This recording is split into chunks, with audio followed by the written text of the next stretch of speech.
Bonsoir à tous, bienvenue à ce flash d'information. Nous commençons par Bruxelles, capitale belge, qui abrite en ce moment une rencontre sur la sécurité et la défense. Le ministre d'État, Téné Birahima Ouattara, y prend part en marge donc, du forum Schuman. Il a échangé avec les militaires en stage à l'école royale, ainsi qu'avec les étudiants ivoiriens à Bruxelles. Le ministre d'État s'est aussi entretenu avec le haut représentant de la coalition pour le Sahel, Walter Amadou Ouattara, est notre envoyé spécial en Belgique. Sécurité et défense, deuxième édition du Forum Schuman en Belgique. Il s'agit pour les initiateurs de consolider un partenariat plus fiable et efficace.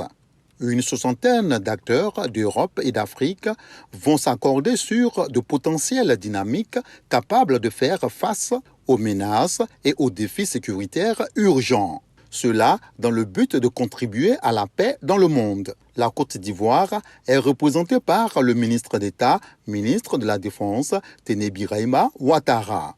En marge de cette deuxième édition, il a échangé avec les stagiaires ivoiriens de l'École royale militaire, une institution d'excellence de l'enseignement supérieur qui forme des officiers belges et étrangers. Le ministre d'État a également accordé des audiences à plusieurs chefs de délégation officiels, notamment au général de brigade Clochard Xavier, venu proposer une solution innovante au plan sécuritaire.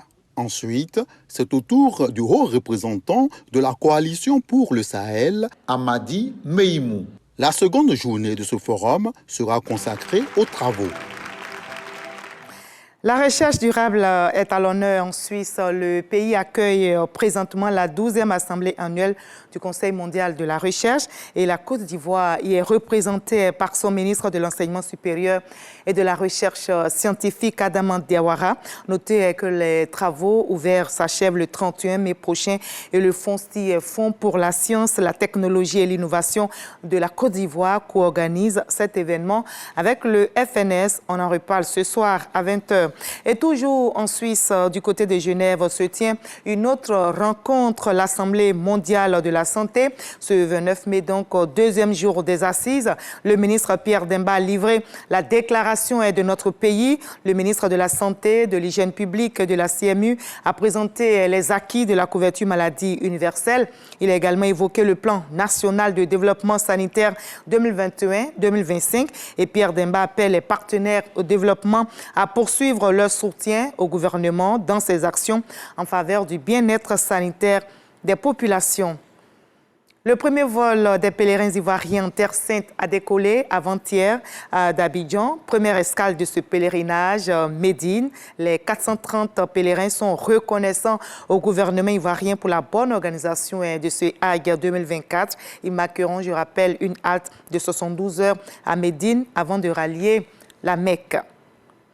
Et voilà, Haïti, qui est un nouveau Premier ministre, le Conseil présidentiel de transition a choisi à l'unanimité Gary Coney comme Premier ministre intérimaire, actuellement directeur régional de l'UNICEF pour l'Amérique latine et les Caraïbes, et ancien Premier ministre sous Michel Martelly. Il a été sélectionné parmi 4 candidats.